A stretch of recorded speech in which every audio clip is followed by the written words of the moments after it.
The winter of 1942 crept over Stalingrad like a slow, merciless tide.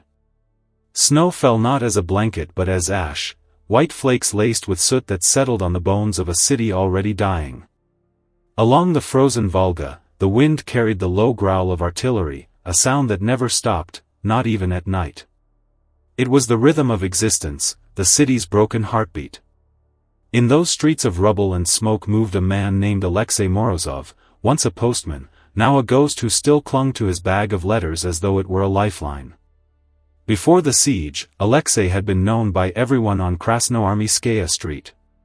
Children had chased him for stamps, old women had waited by the stairwell for news from sons in the Red Army. He had been a small man with steady steps and a fondness for conversation, carrying with him the gentle certainty that life, however hard, continued from one delivery to the next. When the Germans encircled the city, when the bread ration fell to crumbs and the water froze in the pipes, that rhythm was shattered. Yet Alexei refused to stop delivering. What else, he thought, kept a city human if not words between those still breathing? Now, each morning, he left the basement that served as his shelter, stepping into a world unrecognizable from the one he once knew. Street signs twisted by fire pointed nowhere, tramlines hung like nerves exposed. The air smelled of brick dust and frozen iron. Somewhere beyond the horizon, the Luftwaffe roared, and the ground shivered beneath distant bombs. But Alexei's boots, patched, leaking, and heavy, kept moving. His satchel contained only a handful of letters, each written on scraps of paper, pages torn from school notebooks or ration lists. The first was addressed to Sergeant Ivan Petrov, 62nd Army, Volga Sector. The sender, a mother, had scrawled it in pencil, her handwriting trembling, "My son, your father is gone. Do not grieve for him. Fight for both of us." The ink had smudged from her tears. Alexei tucked it closer to his chest as if to protect it from the cold. Around him, life persisted in fragments. A child's sled made from a door panel. A woman boiling wallpaper for the glue that passed as soup. Soldiers crouched in shell holes smoking cigarette butts found in the snow. The city had become both tomb and womb, dying, yet somehow birthing courage every hour. He passed the shell of a post office where he had once worked. The roof had collapsed, pigeons roost where telegraph wires once hummed. Inside, the desks were buried in plaster dust, letters scattered like autumn leaves, messages that would never be read. Alexei stopped at the doorway. For a moment, he imagined the sound of sorting machines, the laughter of clerks, the smell of ink and sealing wax. Then he tightened his scarf and moved on. Memory was dangerous here, it slowed the feet and softened the will. At the Volga embankment, he met Nina, a nurse from the field hospital. Her face was gaunt, her uniform stiff with frost and blood. She knew him by sight. "Still carrying hope, Alexei?" she asked, voice rough from the cold. "Letters," he corrected gently. "Hope is what's inside them." She smiled, a small crack of warmth in the frozen air. "Then keep delivering. We need both." They shared a piece of frozen bread, dividing it by eye rather than knife. Around them, shells whistled across the river, the Germans hammering the eastern bank. When the explosions came closer, Alexei instinctively shielded his satchel first, then himself. The blast sent up a fountain of snow and earth. When it settled, he was still standing. Nina's hospital loomed behind, a ruin of canvas and timber. He wondered how long before even she would run out of bandages, or names for the dying. That night, back in his basement, he lit the stub of a candle and sorted the next day's letters. Each one was a small defiance, proof that communication could survive even when language seemed useless against hunger and fire. He thought of the people who would read them, soldiers crouched in trenches, wives shivering beside empty stoves, children tracing the shapes of absent fathers' names. He whispered to the candle flame, "Tomorrow, I'll bring them your light." Outside, the city groaned. Somewhere a dog barked, and the sound echoed off hollow buildings. The Volga cracked beneath the ice, shifting like a living creature. Above all of it, snow continued to fall, erasing footprints as quickly as they were made. But Alexei's route was carved deeper than any mark in the snow, it was etched into his will. As he drifted into uneasy sleep, the candle flickered against the walls, throwing shadows that looked like moving figures. In dreams he saw letters with wings rising over the ruined rooftops, flying westward toward a horizon free of smoke. He woke before dawn, heart pounding, unsure whether he had dreamed of salvation or of surrender. Before stepping out again, he paused. He looked at the photograph pinned inside his coat, his wife, Anya, and their daughter, Mira, smiling in a park before the war. They had been evacuated months earlier, or so he believed. The last letter from them was dated July 1942. He carried it always, reading it when the cold became unbearable. "We are waiting for you, Papa. Bring your letters and your stories." He smiled faintly. That, he decided, was what kept him alive, the thought that someone was still waiting for stories. Outside, dawn revealed a world of silver and ash. The first shells of the morning were already falling on the factory district. Alexei adjusted his cap, tightened his scarf, and began walking toward the sound of war. His breath came in clouds, disappearing into the endless smoke that veiled the city. And as he moved, a question lingered, one that history itself would one day ask: when everything else collapses, food, shelter, even faith, does the word remain? The answer, Alexei believed, was yes. As long as one man carried the message, the city still spoke. Morning came without color, only a gray light pressing down through the smoke. Alexei crossed what had once been Komsomol Street, now a corridor of brick dust and twisted tram rails. The wind howled through gaps in shattered walls, carrying with it the scent of cordite and burned wheat. Every corner was a memory, every ruin a name he could almost recall. He stopped near the shell of a bakery. There, half buried in snow and ash, lay a letter without an envelope, its edges singed, the ink blurred by moisture. He bent down and brushed it free, careful as if touching a living thing. The writing was small and deliberate, each word surviving only in fragments. "Dearest, we are still, the garden, tell. I dream of." The signature was gone. Alexei turned it over in his gloved hands. There was no address, no return name. A message severed from both sender and receiver. He thought of all the voices swallowed by this city, words that would never reach their homes, promises trapped forever between artillery bursts.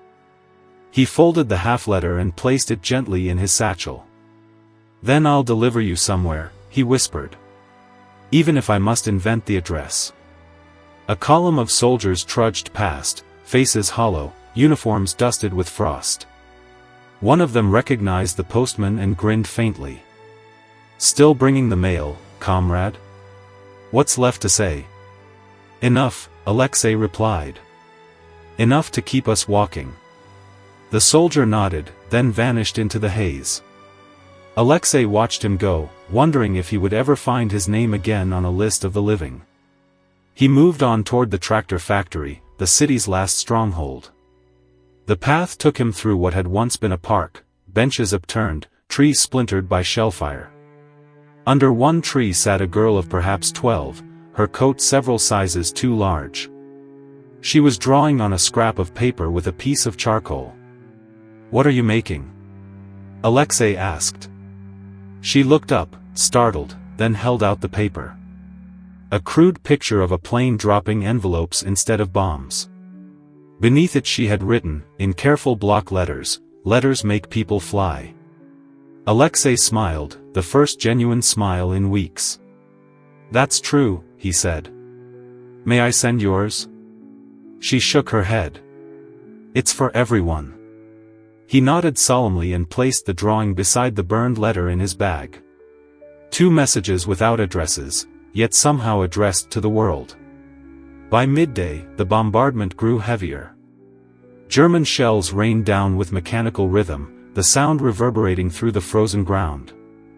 Alexei took shelter in a crater beside 2 wounded men. One clutched a blood-stained envelope. "From home?"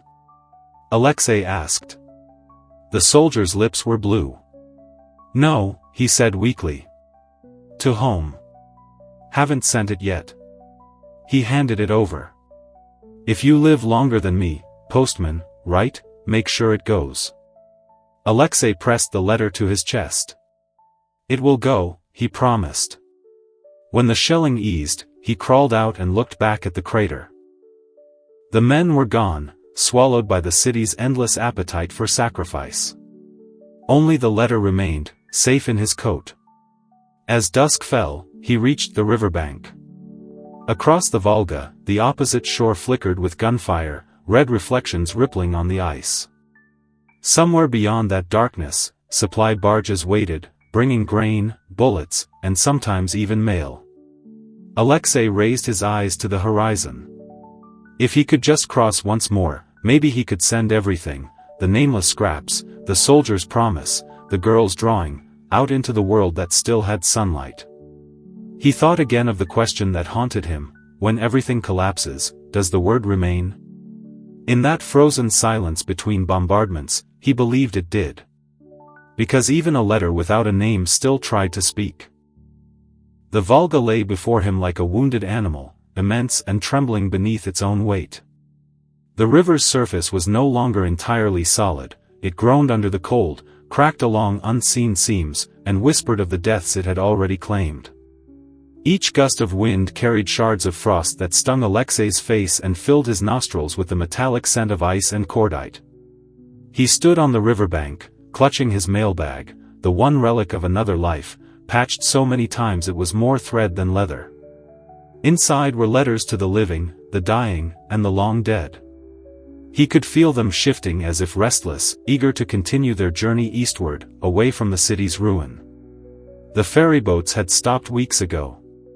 What remained were small wooden rafts cobbled together by soldiers, and occasionally daring men who tried to cross the river at night, praying the German artillery would sleep for a few hours. Tonight, Alexei was one of them. The air hummed with the sound of distant engines. Somewhere on the western bank, flares rose like cruel stars, revealing the carcasses of trams and twisted girders. The siege had turned Stalingrad into a geometry of despair, every street a calculation of survival, every crossing a wager with death. A young lieutenant approached from the shadows, his breath visible in the cold. "You can't cross now," he warned. "The ice isn't thick enough. The Germans have the far bank sighted. They shoot anything that moves." Alexei adjusted his scarf and smiled faintly. "They can shoot a man," he said, "but not the words he carries." The lieutenant stared, unsure whether to admire or pity him. Finally, he muttered, "Godspeed, postman," and disappeared into the ruins. Alexei descended onto the river. The ice groaned under his boots, a sound like old bones breaking. He tested each step, using the butt of a rifle as a walking stick. Behind him, the city glowed faintly orange, burning again somewhere near the grain elevator. Ahead, the far shore was only a dark smear beneath the night sky. Halfway across, he stopped to listen. The Volga spoke in tiny fractures, sighing beneath the weight of frozen history. He looked down and saw black water swirling through the cracks, cold enough to kill in seconds. He tightened the strap of his satchel. From the western bank, a shell exploded, lighting the ice in sudden amber. He fell to his knees, covering his head. The blast echoed across the river, then faded into silence. When he lifted his face, he saw pieces of ice drifting away, chunks of the path he'd already crossed breaking loose. He forced himself onward. Each step became a prayer. Not the kind one learned in church. Alexei had long stopped believing in churches, but a quiet rhythm of repetition, one step. One breath. Don't look down. Half an hour later, a voice called from the darkness ahead. "Who goes there?" Alexei froze. The voice came from the eastern shore, Russian. Relief flooded through him. "Mail courier," he shouted back. "From the city."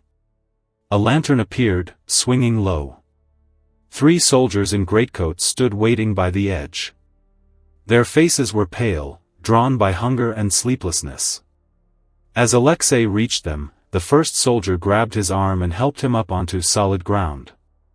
"By God, you made it," the man said. "No one's crossed in 2 days." "I had to," Alexei answered, brushing frost from his sleeves. "These letters, they've waited long enough." They brought him to a dugout, a makeshift command post half buried in snow. Inside, the air was warm with the smell of kerosene and wet wool. Officers hunched over maps, marking new defensive lines. Someone poured him a tin mug of weak tea. "You're the postman from Stalingrad?" a captain asked, incredulous. "We thought you were dead weeks ago." "Not yet," Alexei said. He opened his bag and began to sort the letters onto the table, each one worn, stained, some almost unreadable. "These belong to families beyond the river. They're waiting." The captain handled the envelopes as if they were relics. He read the names softly, one by one, like a litany, to Oksana Pavlova, Saratov. To Corporal Dmitry Vasiliev, 13th Guards Division, Eastern Sector. To anyone still alive at 27 Pushkin Street. His voice trembled on that last one. "How many letters did you carry?" he asked. "As many as I could," Alexei replied. "And more that don't even have names. The city keeps writing, even if it has no one left to write to." For a long moment, no one spoke. Outside, the wind howled across the river, and the distant thunder of artillery resumed like a heartbeat. Then one of the younger soldiers said quietly, "There's a child's drawing in here." He held it up, a smudged picture of airplanes dropping envelopes instead of bombs. The men stared at it, transfixed by its impossible innocence. Alexei smiled faintly. "That one's for everyone," he said. They pinned the drawing to the dugout wall, next to a fading Soviet flag. It fluttered slightly in the draft, a tiny rebellion against despair. That night, Alexei slept on a pile of blankets by the stove. For the first time in months, he dreamed, not of hunger or explosions, but of home. He saw a village road in summer, golden dust rising beneath bicycle wheels, and a boy delivering letters to open windows where mothers called out their thanks. He woke with tears frozen to his lashes. At dawn, he prepared to return to the city. The officers tried to stop him. "Stay here," they urged. "You've done enough. The front line will eat you alive." But Alexei only tightened his coat and slung the empty satchel over his shoulder. "A postman doesn't stay," he said simply. "The road never ends. There are always more letters." The captain looked at him with something between admiration and sorrow. "Then take this," he said, handing over a small package wrapped in wax paper. "It's a field report for command, if you make it across again." Alexei nodded, tucking it beside the surviving letters he meant to deliver back in the city. As he stepped once more onto the ice, dawn broke behind him, painting the world in pale gold. The air was sharper now, the river quieter, as if holding its breath. He thought of the letter with no name, the soldier's dying promise, the girl's charcoal drawing. Together, they formed a kind of hymn, a fragile symphony of belief in something larger than survival. He began to walk. Every sound, the creak of ice, the echo of distant guns, the whisper of his own breath, became part of that rhythm. In that frozen dawn, he was no longer just a courier between two banks of a river. He was the thread between two worlds, the dying and the living, despair and memory. And as the wind swept across the Volga, carrying flakes of snow that glittered like ash and stars, Alexei understood something simple yet vast. Even in war, words could still cross the river.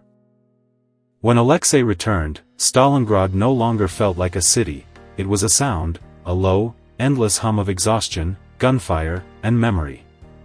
The streets were carved into trenches, every wall a skeleton of brick and frost. Smoke hung in the air like a second skin, clinging to his face as he moved through the ruins with his empty satchel flapping against his hip. The crossing had taken everything out of him, but the postman kept walking. He had delivered the words of the dying, now he came back for the words of the living. He reached what was once Kommunistikeskia Street. The name no longer mattered, street signs had burned long ago. A collapsed tram lay on its side like a dead insect. Children, thin as ghosts, played near the wreckage, their laughter brittle, almost invisible beneath the wind. "Alexei," someone called. He turned and saw an old woman wrapped in layers of rags, her hands raw from the cold. It was Varvara, who had once worked at the central post office before it became rubble. She approached him with a limp, holding something wrapped in cloth. "You came back," she said, disbelief trembling in her voice. "They said you went across the river. Nobody crosses that and returns." Alexei managed a tired smile. Maybe the river took pity on a postman. She unwrapped the cloth. Inside were letters, dozens of them, smudged, water-stained, some written on torn wallpaper or the backs of ration cards.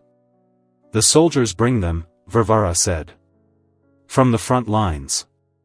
From the factories. I sort what I can." He looked at the pile, each one a fragment of a human heartbeat. "I'll take them," he said quietly. She nodded, tears gathering in her eyes. "You always do." He left her with a promise to return, then began his rounds. The first stop was a half-collapsed apartment block. He climbed the rubble to the third floor, where a mother and her son huddled by a stove made from a metal drum. "Letter for you," Alexei said softly. The woman gasped, covering her mouth with trembling hands. "My husband," she whispered. Alexei nodded, handing her the folded paper. She didn't open it right away. Instead, she pressed it to her chest, eyes closed, as if holding the paper could keep him alive a moment longer. Her son stared at Alexei, eyes wide with questions too large for words. "Does the post still come?" the boy asked. Alexei smiled faintly. "As long as someone's left to write, the post still comes." He walked on, through alleyways of smoke and silence, delivering pieces of other people's lives. Each door, each face, was a memory of what the city once was. There were no streets anymore, only paths between ruins. Every corner carried danger. Snipers haunted the upper floors like ghosts, German artillery struck at random. Yet somehow, letters still found their way, and Alexei still walked. In the evenings, he rested in the basement of what used to be the central post office.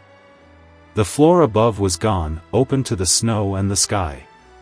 Around him were broken mailboxes, piles of ash, and fragments of envelopes turned gray with soot.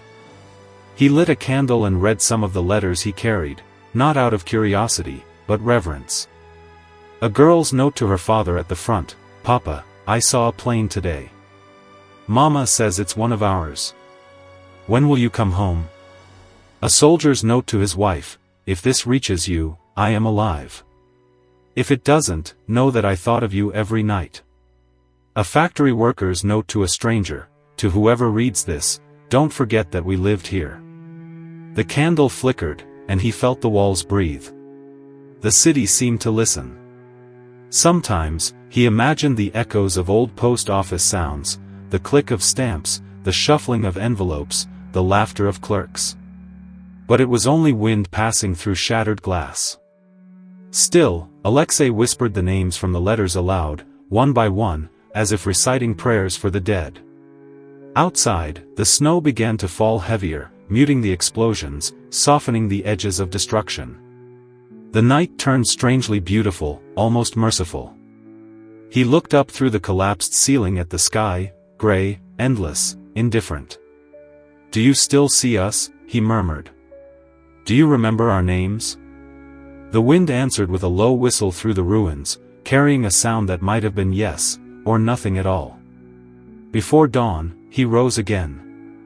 His satchel was half full, heavy with paper and hope. He stepped into the cold, the snow crunching beneath his boots. Somewhere in the distance, the factory sirens wailed, signaling another bombardment. He adjusted his coat, pulled his cap low, and began walking toward the Volga. Behind him, the city sighed, 1,000 unspoken words carried into the air. In the distance, artillery thundered once more, shaking the frozen ground. But Alexei kept walking. He always did. By the 5th winter month of the siege, even the crows had stopped circling Stalingrad. The air itself seemed starved. Smoke, snow, and silence had become indistinguishable, blurring into a single endless color. Alexei's steps left no prints anymore, the wind erased them as he moved, as if the city refused to remember its own survivors. He carried his satchel tight against his chest, protecting it from the frost and from the fragments of the world falling all around him. Inside, among the hundreds of messages, folded, torn, stained with soot, there was one that had no name.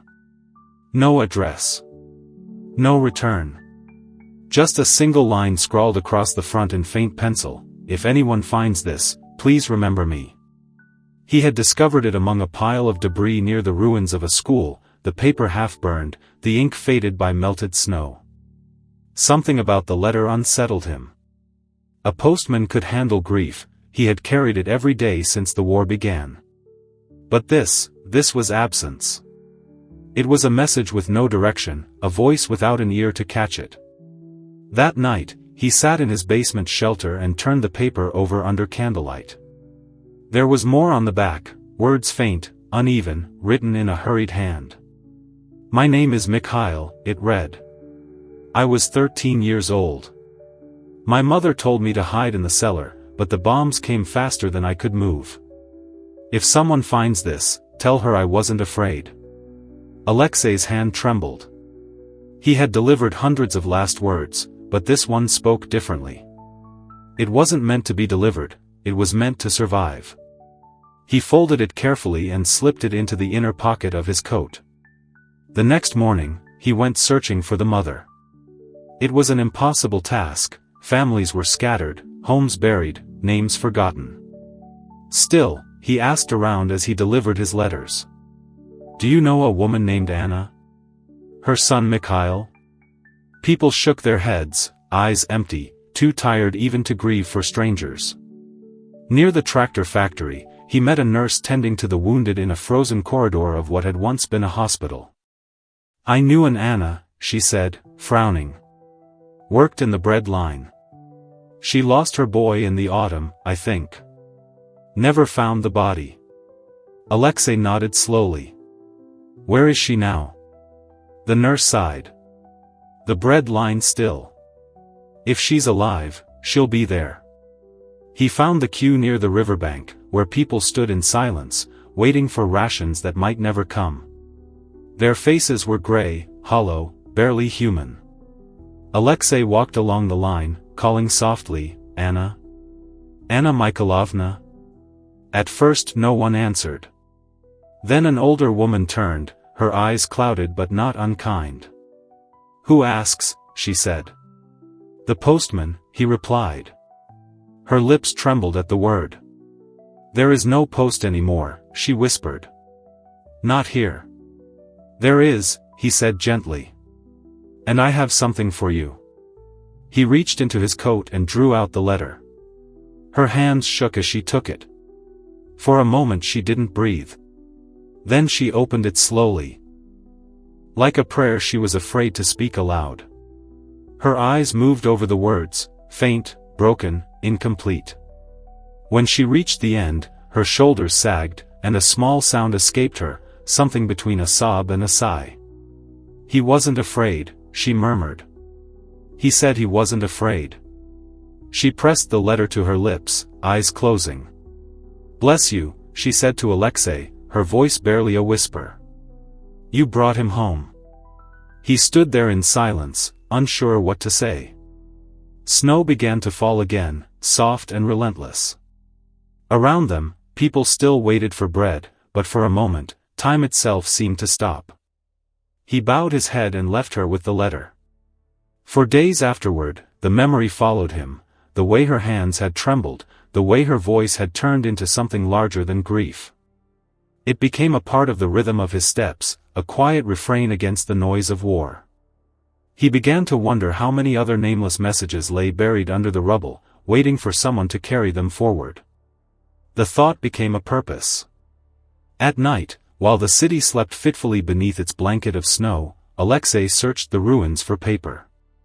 He found letters in pockets of the dead, scribbles on walls, fragments tucked into the hands of soldiers frozen where they fell. Each one was a heartbeat trapped in ice, and he gathered them all. He no longer delivered only to the living. He became the postman of the forgotten.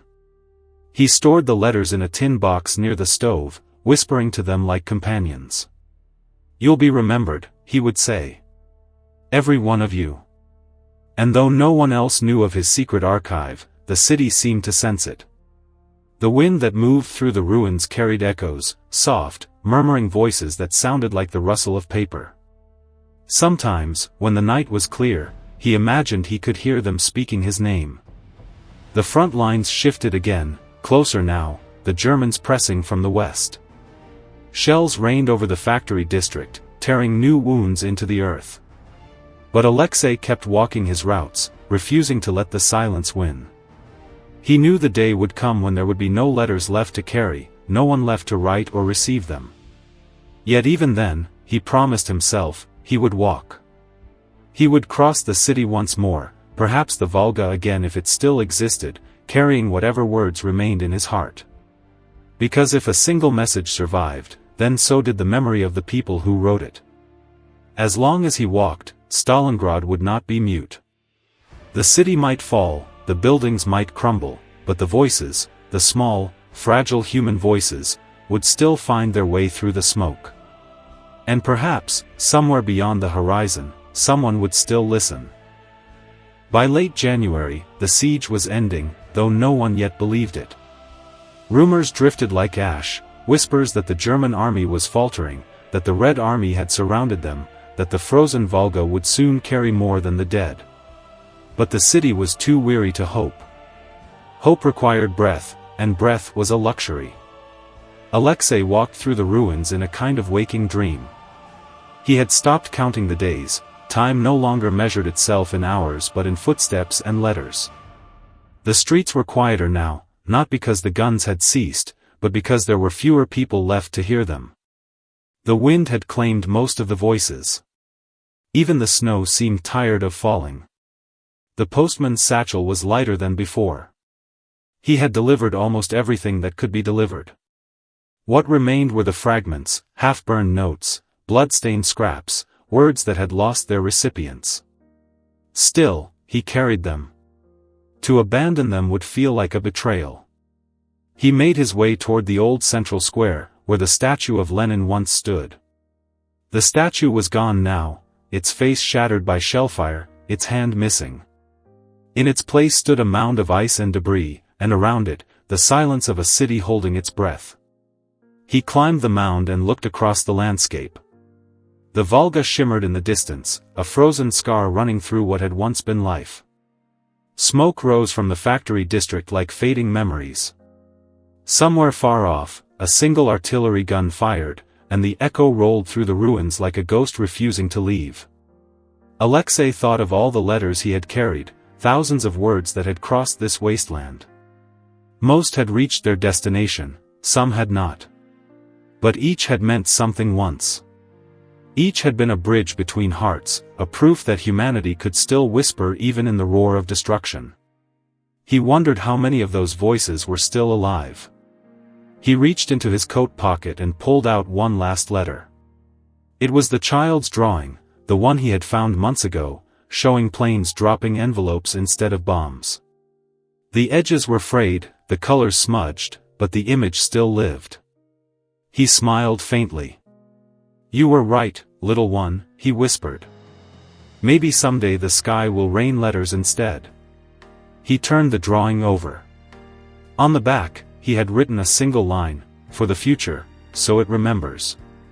Then he tucked it into the folds of his satchel, alongside the nameless letters, the broken promises, the words too fragile to die.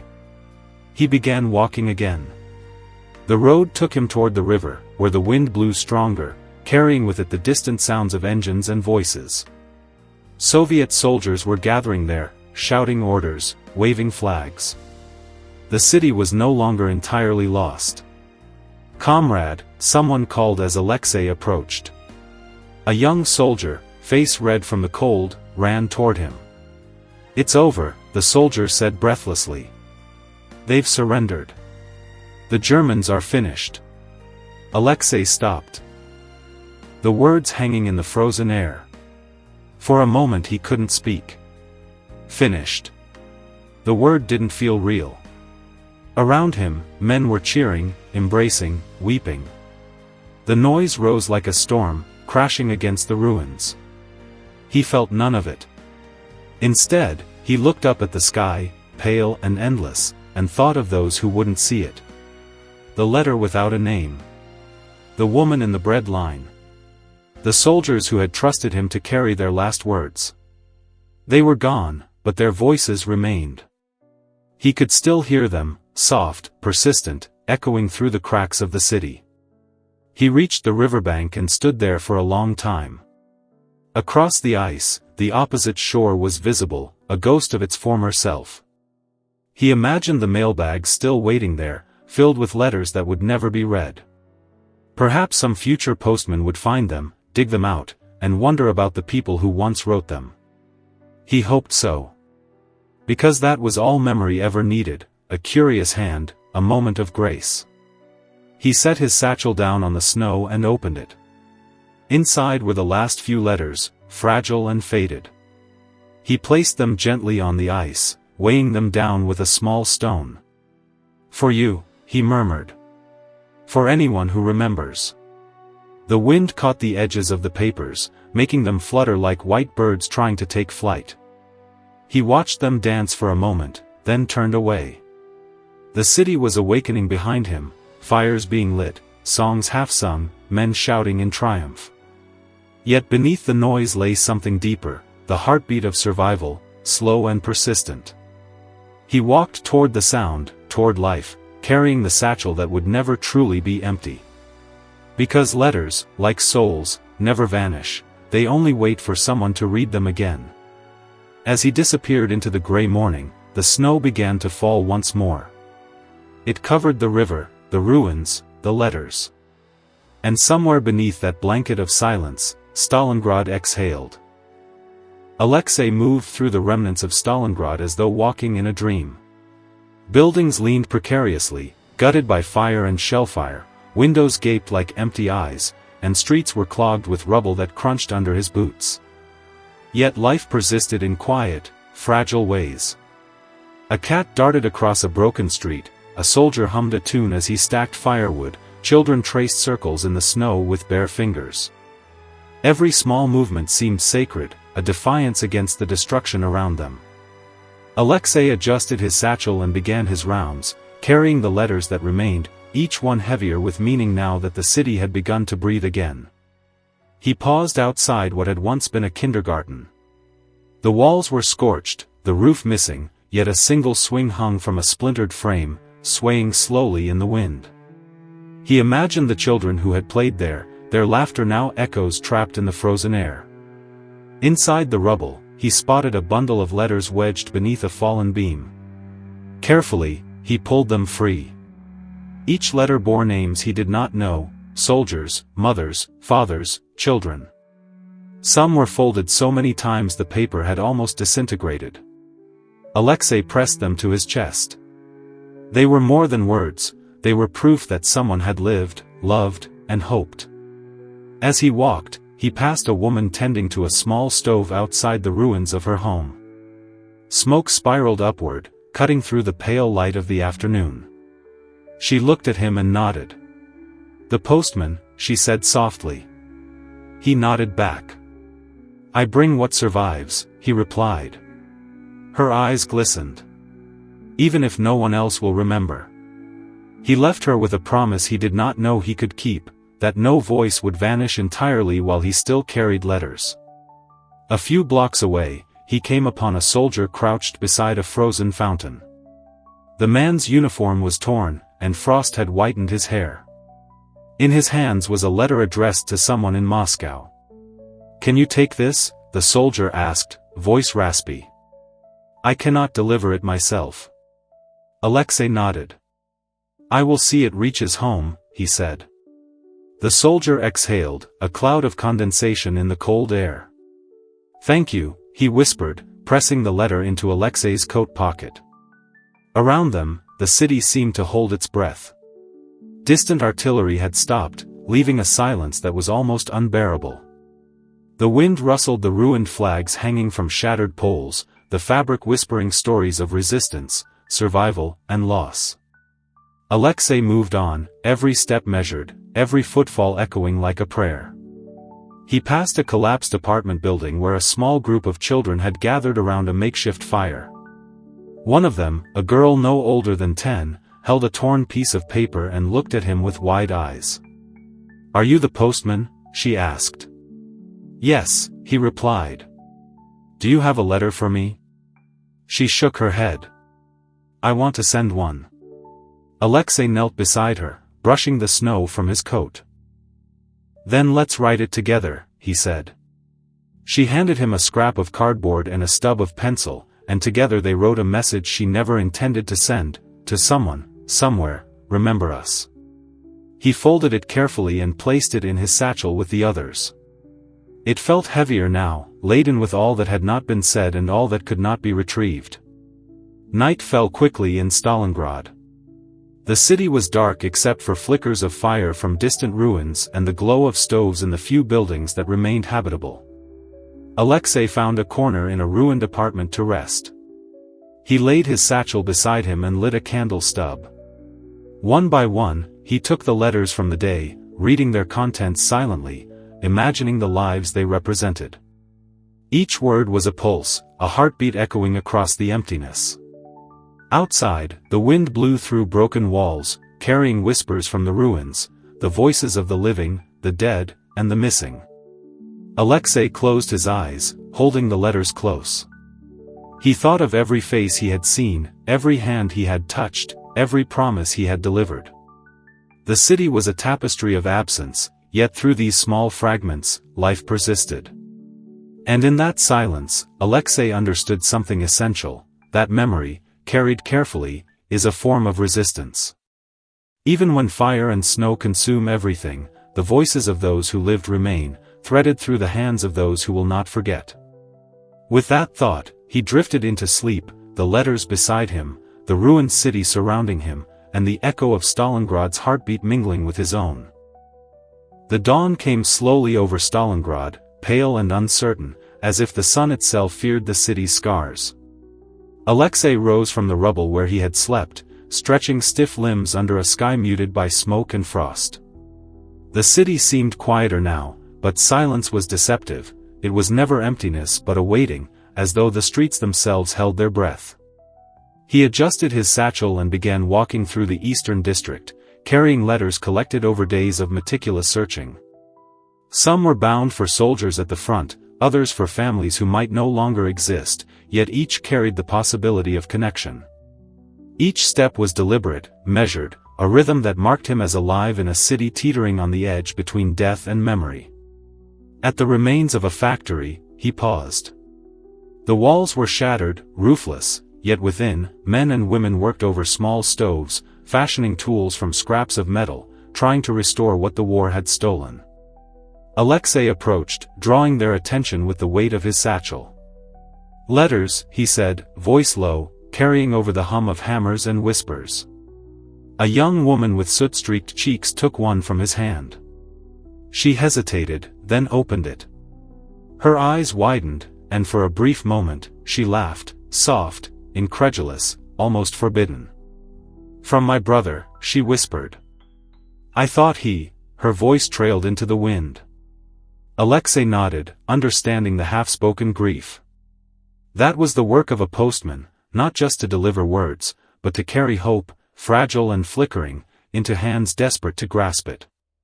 As he moved on, he encountered a man sitting among the ruins of a theater. His clothes were tattered, his fingers stiff with frost. In his hands, he held a note torn from a notebook. "Can you take this?" he asked. Alexei took it carefully. "I will," he said.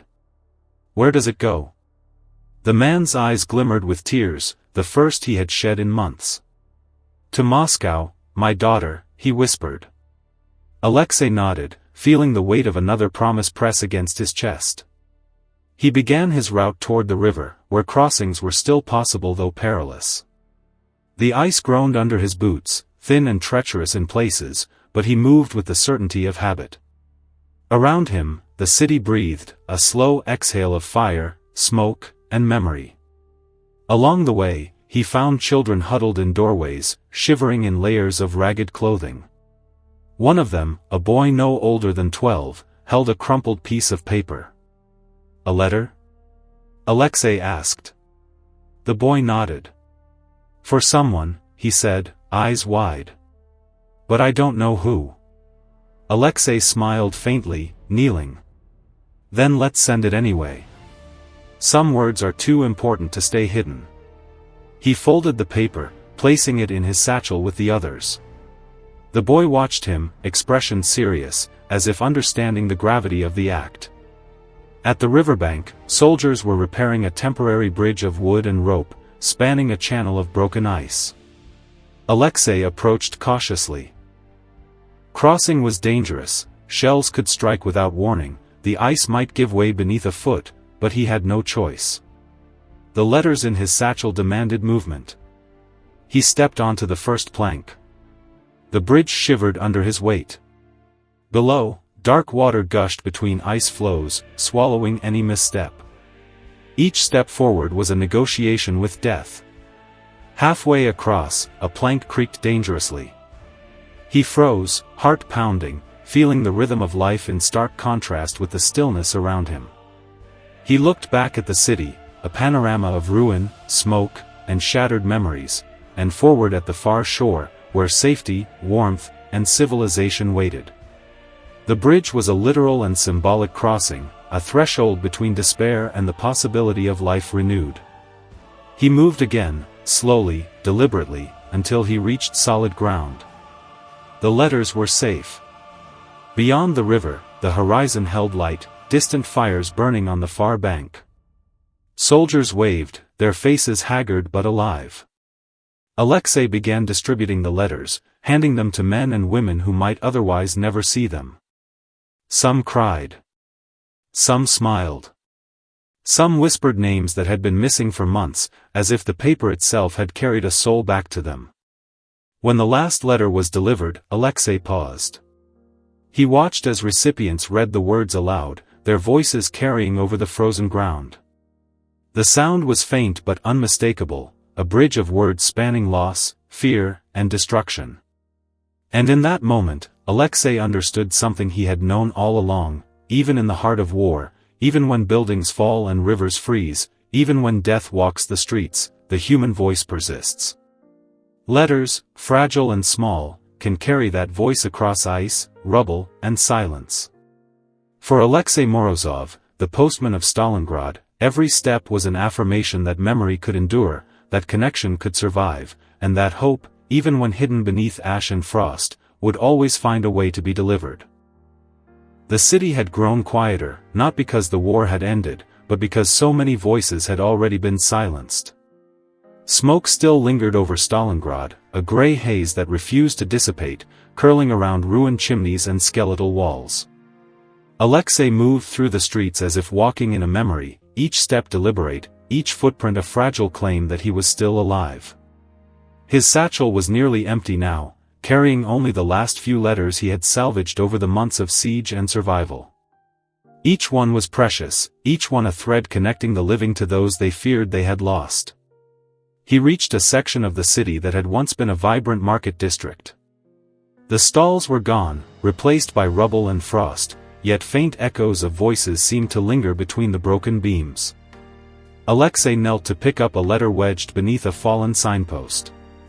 It was addressed simply, "To my brother, wherever you may be." He ran his gloved fingers over the paper, imagining the hands that had written it, the voice that had carried its words into the chaos. Around him, small movements suggested life, an old man dragging firewood, a mother carrying her child across debris, a young soldier adjusting his coat beside a burned-out tank. These fragments of existence formed a fragile network of humanity, and Alexei felt their weight with every step he took. He walked toward the outskirts of the district, where a single building had withstood the bombardment, a half-collapsed apartment complex that had become a temporary refuge for those still surviving. Inside, a small group of civilians gathered around a makeshift stove. They turned as he entered, recognizing him instantly. "The postman," one whispered, awe in her eyes. Alexei nodded. "I have something for you," he said. One by one, he handed out the letters, watching faces shift from despair to disbelief to quiet joy. A woman trembled as she opened her letter, reading the words aloud. Her husband, presumed dead, had survived and sent his account of the journey across the Volga. A young man, shivering in a threadbare uniform, clutched a letter from his father, who had been at the front, recounting his hope that his son would endure. Tears fell freely now, unashamed and unrestrained. Alexei stayed with them, silent, letting them hold the weight of the words he carried. The candlelight flickered across the walls, casting shadows that danced like memories of the city's past. When the last letter had been delivered, he stepped outside. The streets were empty, except for the snow swirling in weak gusts of wind.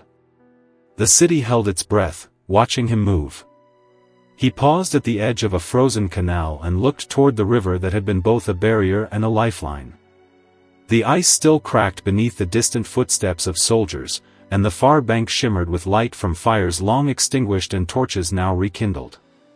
Alexei reached into his coat and retrieved one final letter, the last he had ever carried. It bore no name, no return address, only a single sentence written in a child's careful hand, "Remember us." He held it aloft against the pale morning sky.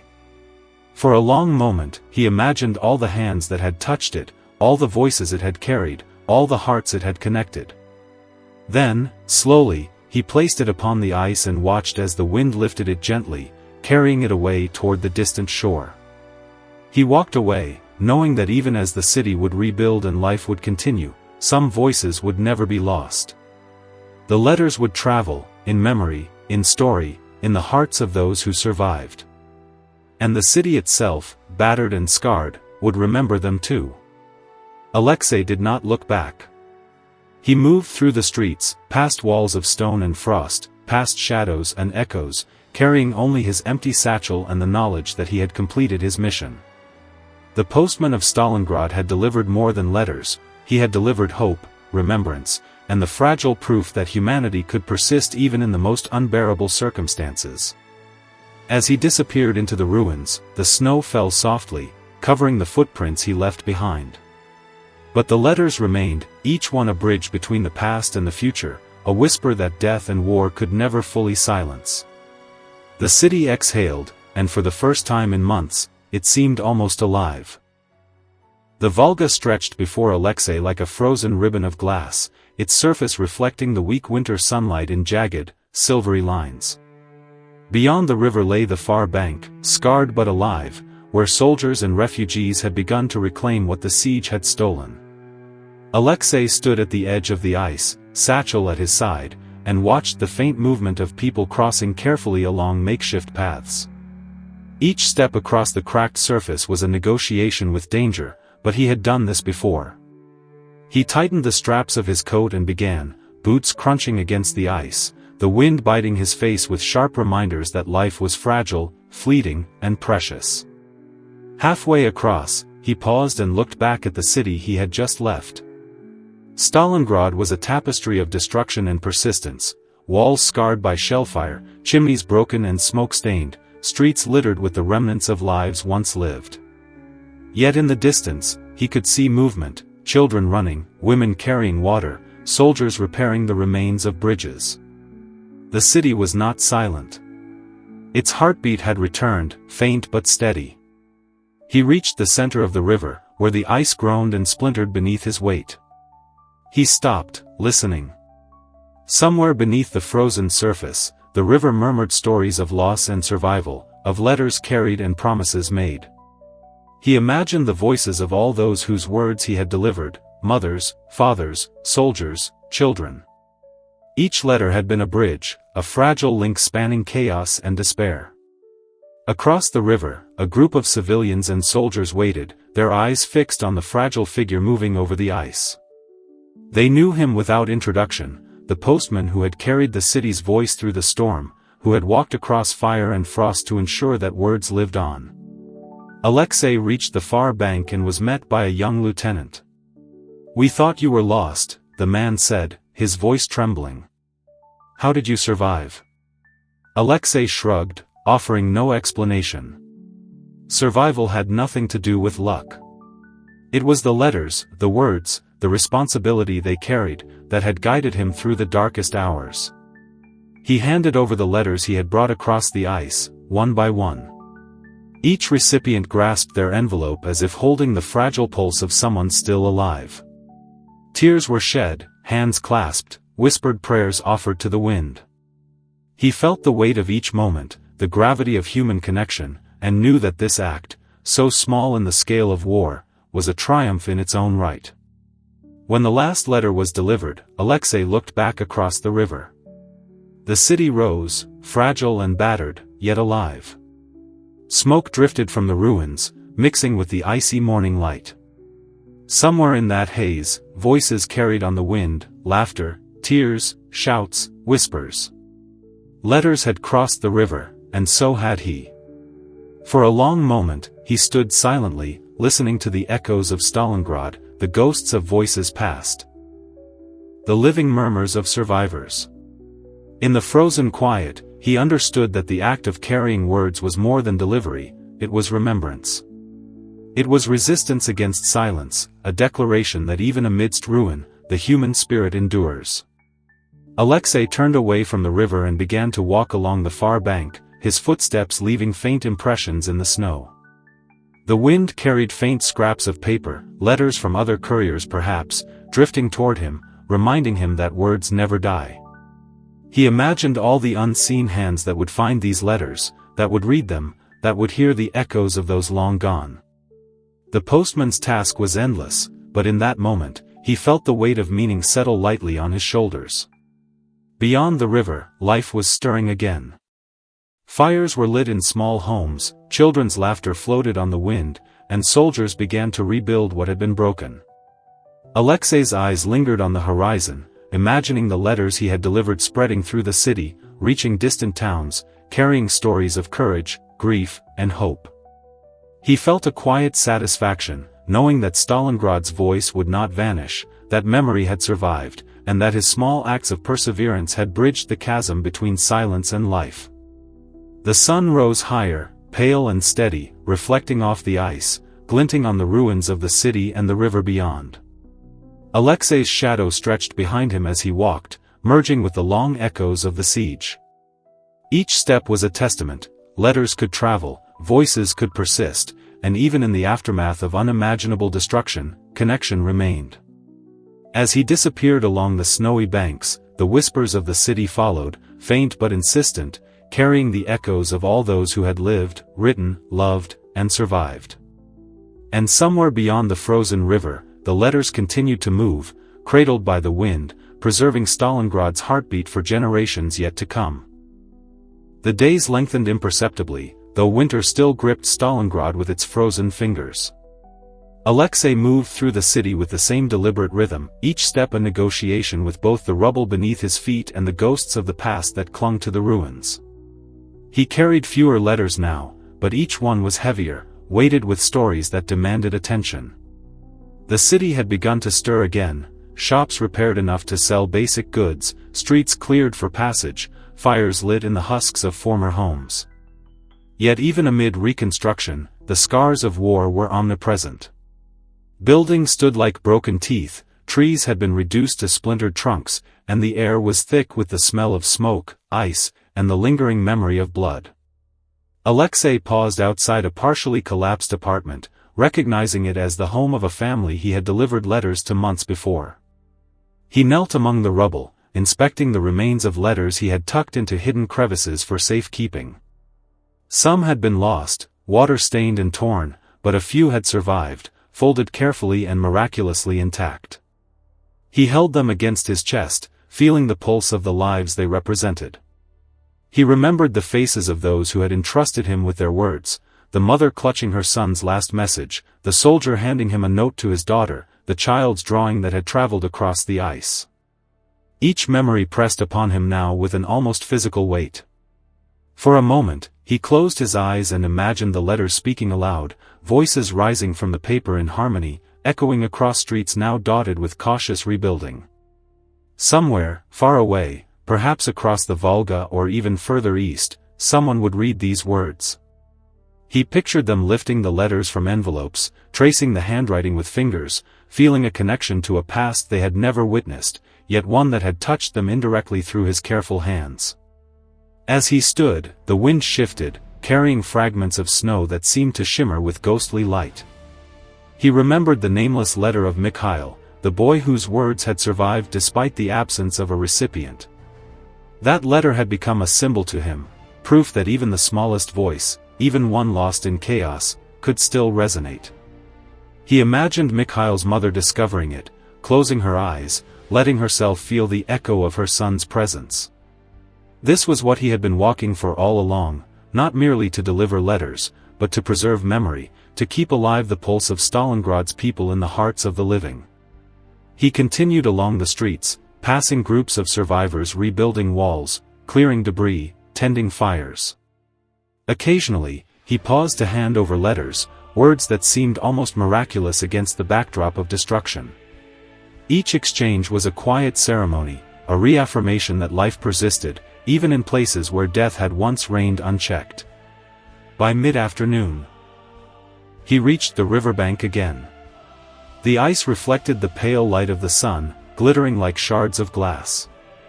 Here, he paused to rest, leaning against a ruined pier and staring across the expanse of frozen water. The city behind him was slowly reclaiming itself, yet he knew that memory was fragile. Buildings could be repaired, snow could cover scars, and time could dull the edge of grief, but the stories carried in these letters were indelible. They were the weight he bore, both a burden and a privilege. He took a letter from his coat pocket, a note from a soldier who had survived months at the front. The man's words were simple, yet powerful: "We live because someone remembers us." Alexei folded it carefully and placed it back, thinking that this was the essence of his mission. To carry letters was to carry life, to preserve the intangible, to bridge the chasm between the past and the future. Evening came, and the city quieted beneath a sky dusted with frost and smoke. Alexei found a quiet corner amidst the ruins to rest, leaning against a fractured wall. His eyes wandered over the remnants of buildings, over the traces of lives that had passed through these streets. Somewhere nearby, a child laughed, a rare sound, fragile, but alive. He smiled faintly, feeling the weight of memory settle into his chest, not as a burden, but as a living testament. The letters, the voices, the stories, they were all threads in a tapestry he had spent months weaving across fire, ice, and ruin. He thought of every face, every hand, every whispered hope, and realized that the act of remembering was itself an act of survival.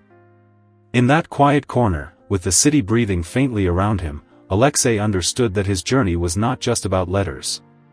It was about preserving humanity against the erasure of war.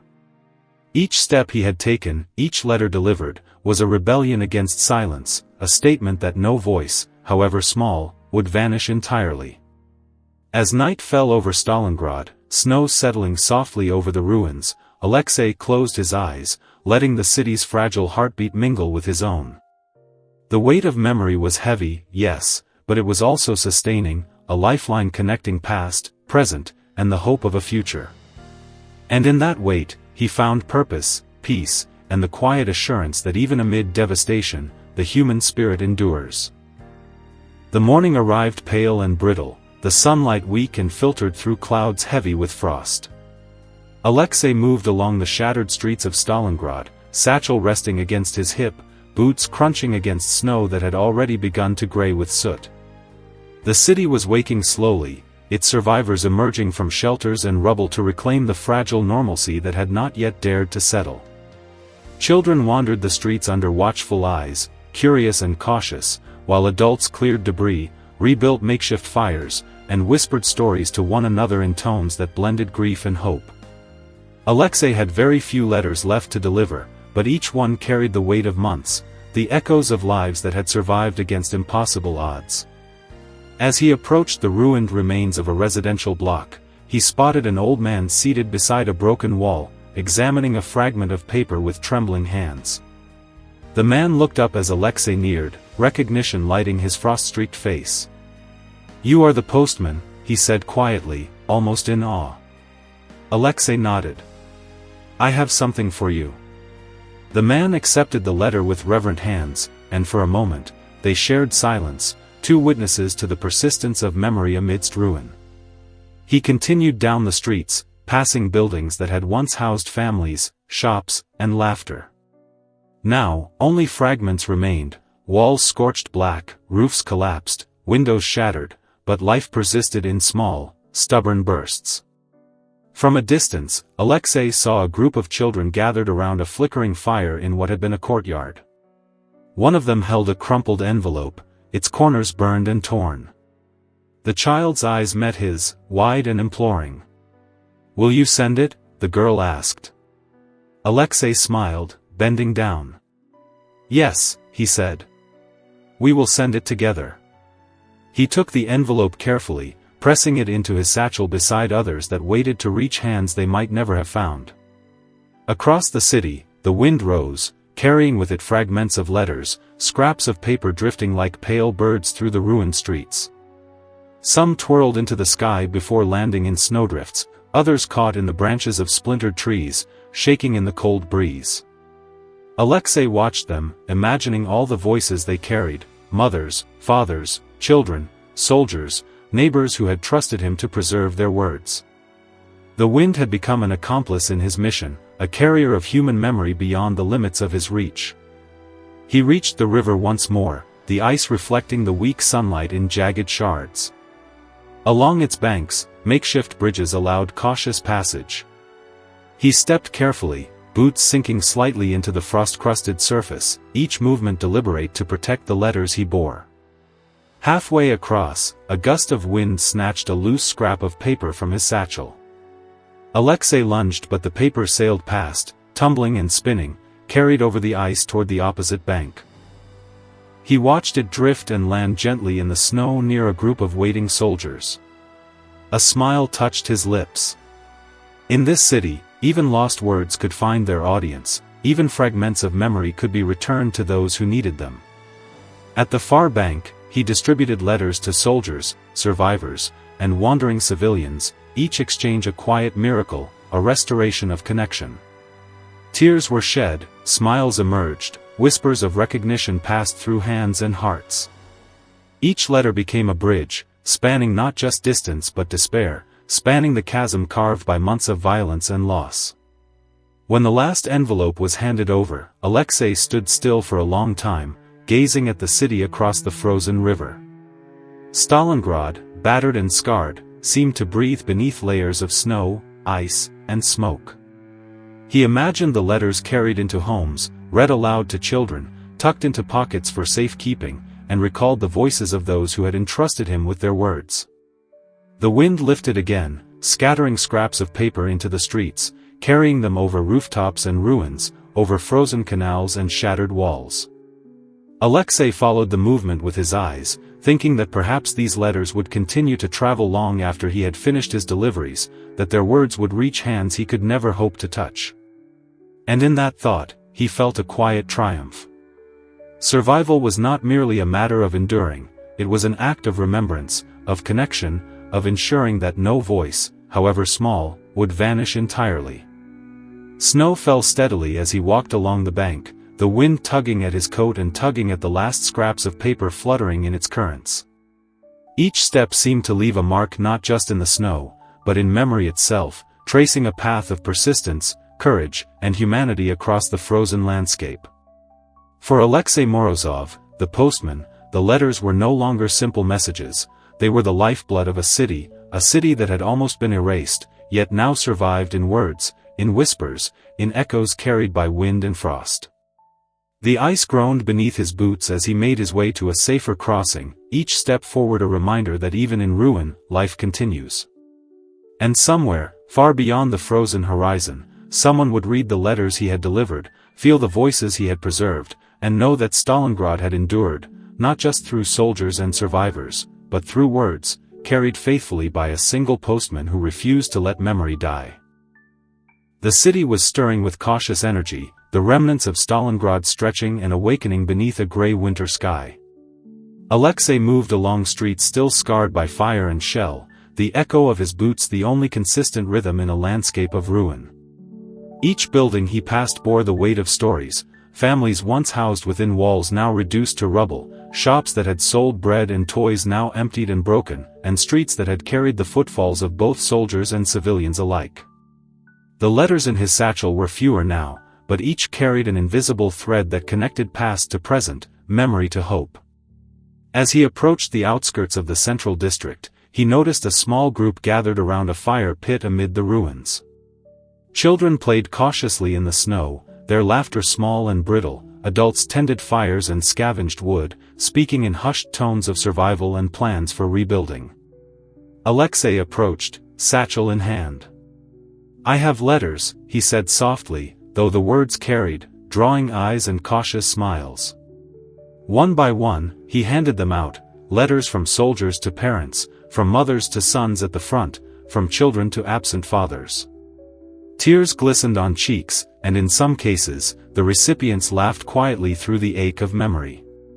Each letter seemed to mend a small piece of the world, a fragile stitch across the fabric of lives torn apart. Alexei lingered, observing the threads of human connection weaving themselves through the ruins. He saw the old man who had survived a direct hit from a shell, reading the letter from a long-lost comrade, a young girl clutching a note from a mother she had not seen for months, a soldier whose eyes filled with tears as he traced the handwriting of a brother far away.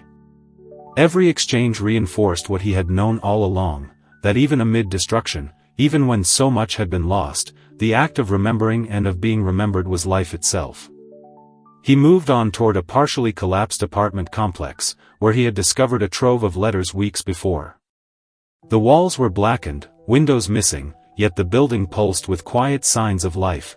Families carefully reconstructing spaces, salvaging wood, scavenging heat. Alexei knelt among the ruins and sorted through the letters, rediscovering a few that had been overlooked, fragments of love, pleas for news, stories of survival written on the backs of scraps.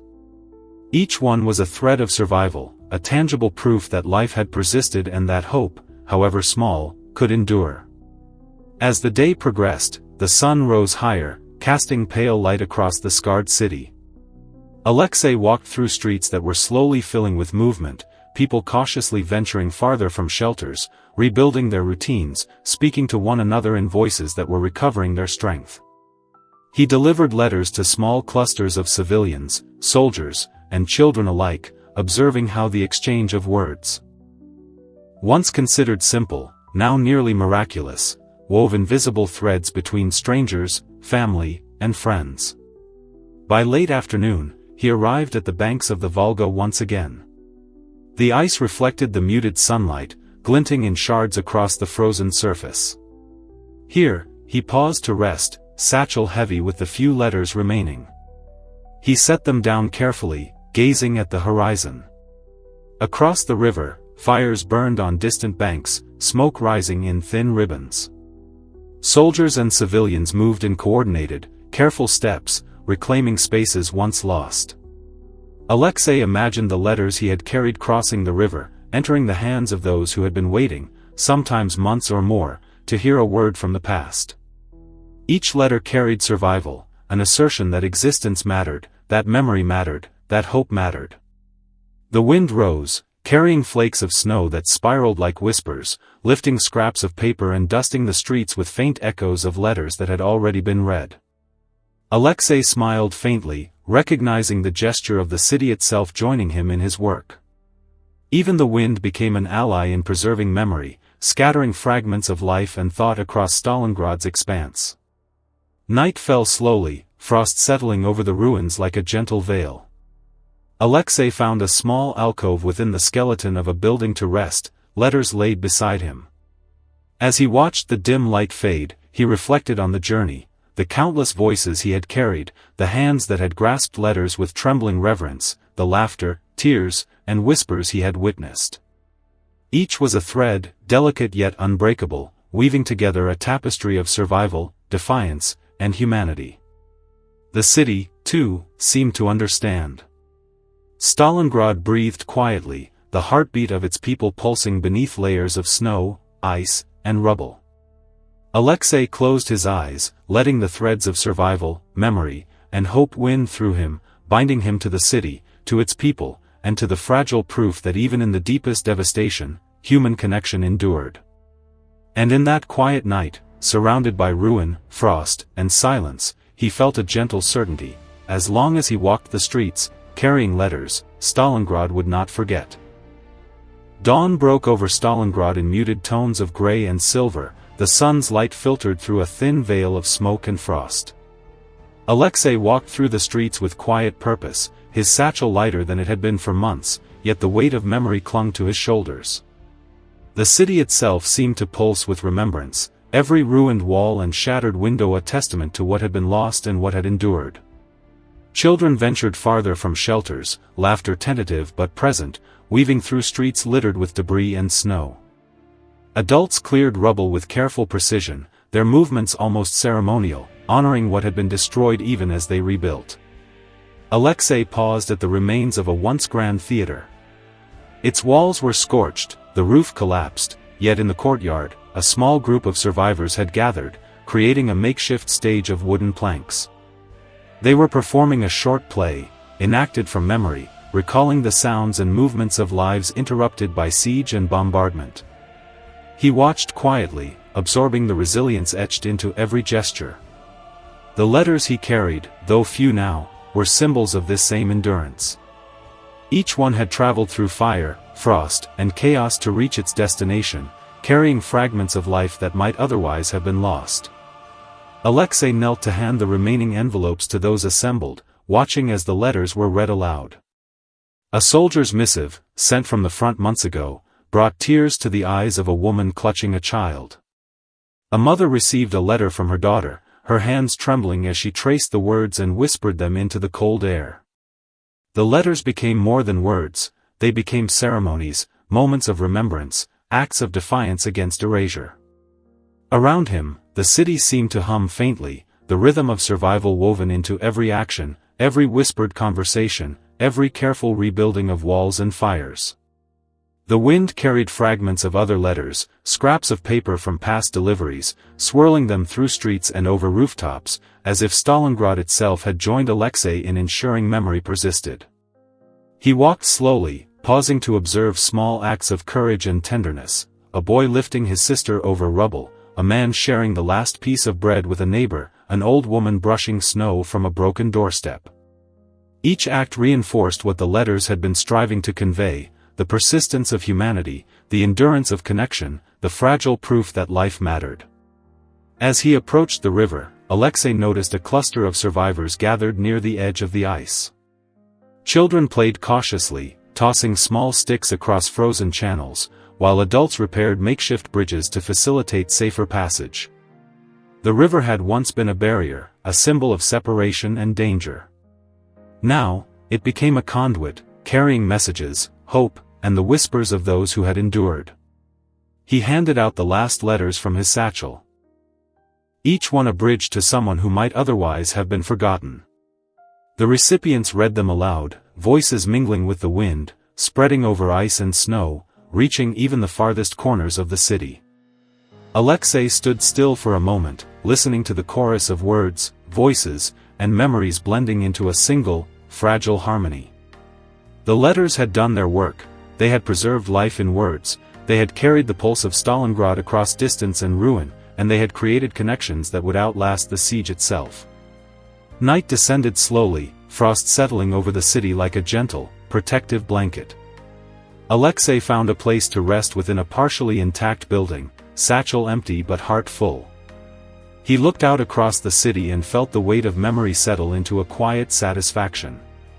Every letter delivered, every tear shed, every whispered name, every small act of courage had woven the threads of remembrance through the scarred landscape.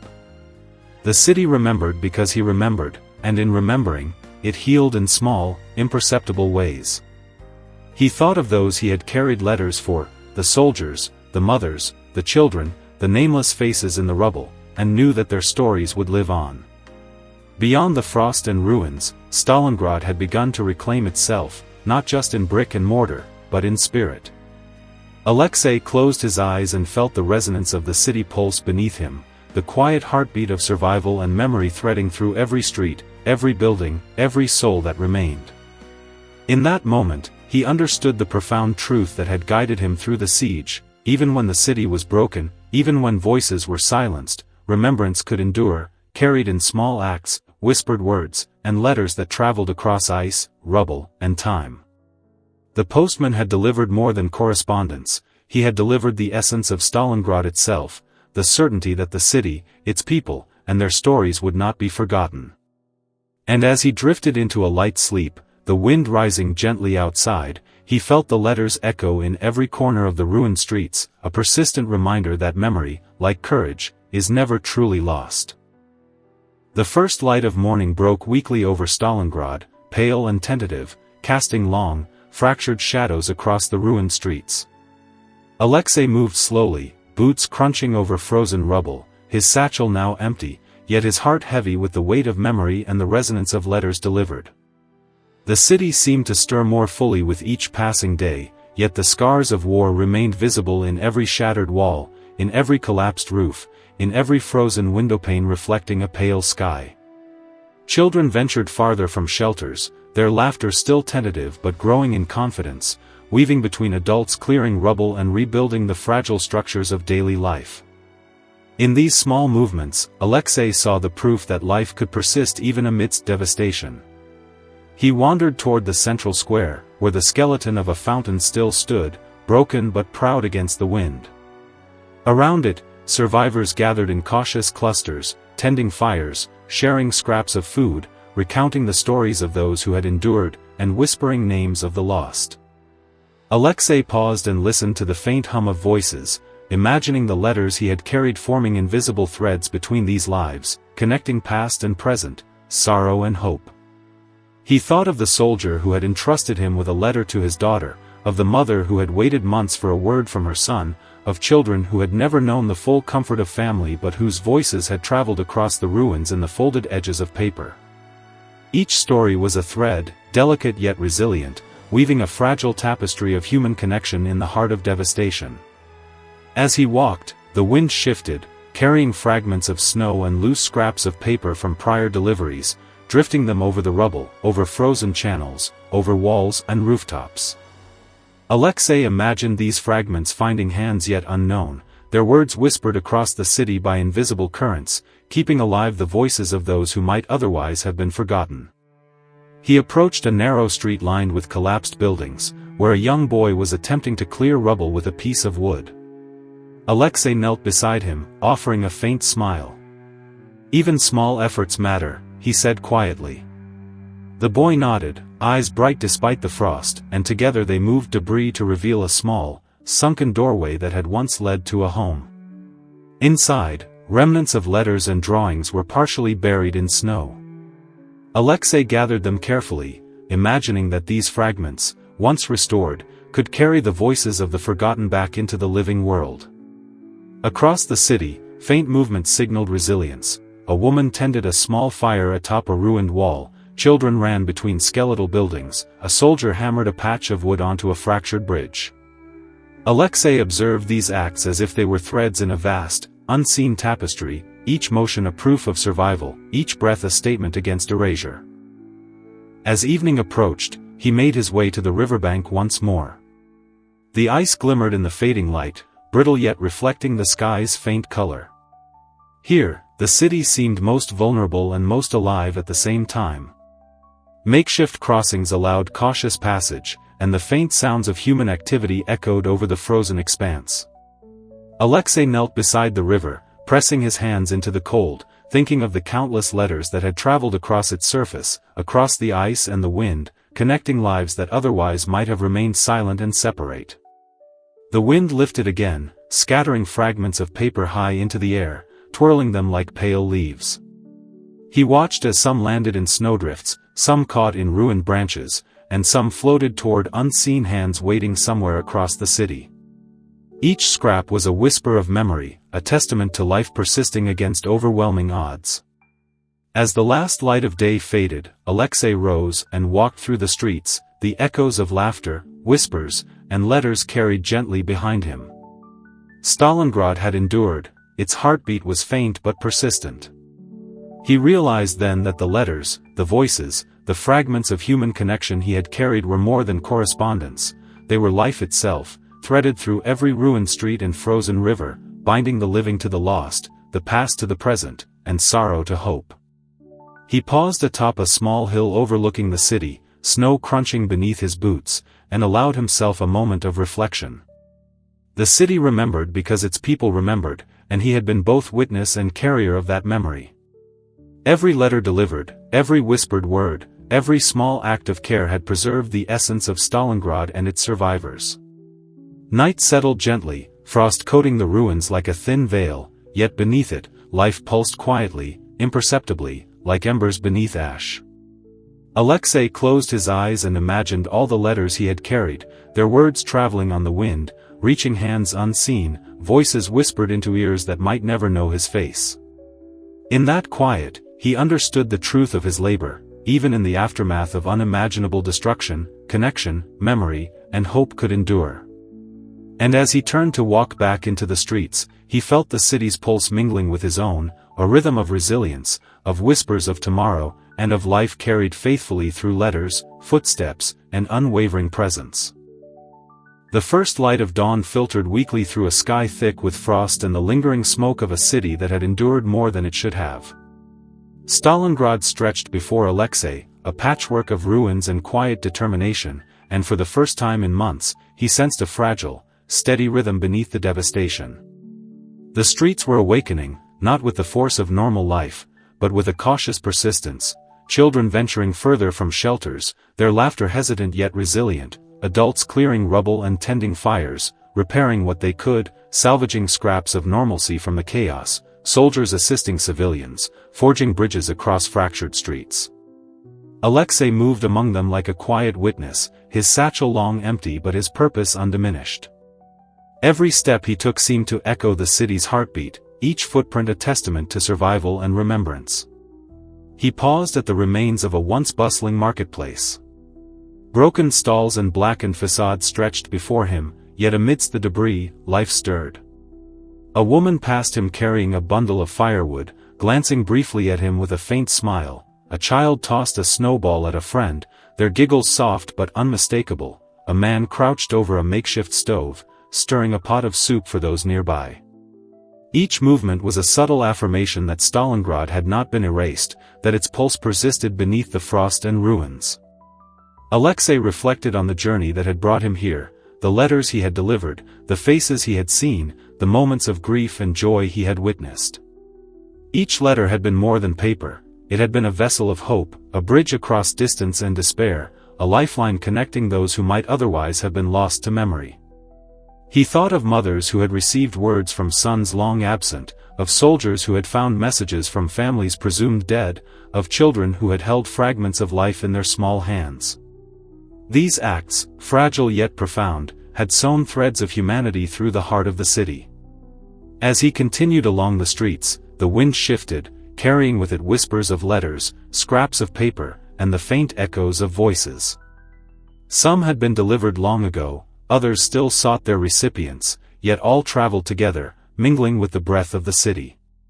Alexei watched as the fragments twirled and danced, realizing that memory and hope were not bound by walls, ice, or frost. They moved with the people, with the wind, with the persistence of those who refused to let silence claim them. Reaching the banks of the Volga, he gazed across the frozen expanse.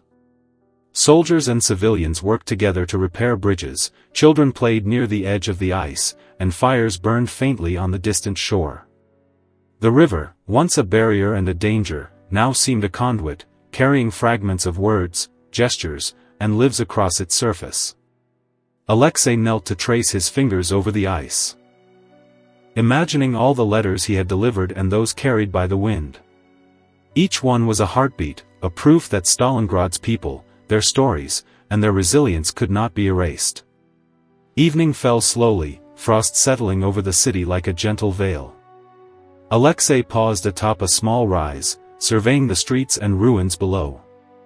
Fires glimmered in windows, shadows stretched long across snow and debris, and faint laughter echoed through the alleyways.